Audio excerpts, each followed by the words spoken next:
কৃষ্ণ নমো ভগবতে বাসুদেবায় নমো ভগবতে বাসুদেবায়। গীতাসু গীতা কর্তব্য কিমান্যে শাস্ত্র সংগ্রহে যা স্বয়ং পদ্মনাভস্য মুখ পদ্ম বিনিশ্রিতা। অন্যান্য শাস্ত্রাদি সংগ্রহ করার কি প্রয়োজন? শুধুমাত্র গীতা গ্রন্থেরই সম্যকভাবে পঠন পাঠন করা উচিত, কেননা ইহা ভগবান পদ্মনাভ বিষ্ণু শ্রীমুখ পদ্ম হতে প্রকাশিত হয়েছে।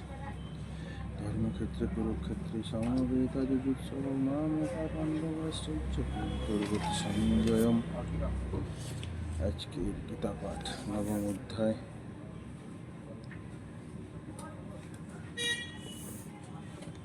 20তম শ্লোক। ত্রৈবিদ্যমাং সোমভাপূত বাপযজ্ঞৈরিষ্টবসর্গতিং প্রার্থয়ন্তে তে পুণ্যমাসাদ্য সুরেন্দ্র লোকমশ্নন্তি দিব্যানুদিবিদেব ভোগান। অনুবাদ: ত্রিবেদে বর্ণিত সকাম কর্মকারী সোম রস পানকারী নিষ্পাপ ব্যক্তিরা আমাকে যজ্ঞের দ্বারা পূজা করে স্বর্গপ্রাপ্তির ইচ্ছা করেন। এই ব্যক্তিরা তাদের পুণ্যের ফল রূপে স্বর্গলোক প্রাপ্ত হয়ে দিব্য দেব ভোগ উপভোগ করেন।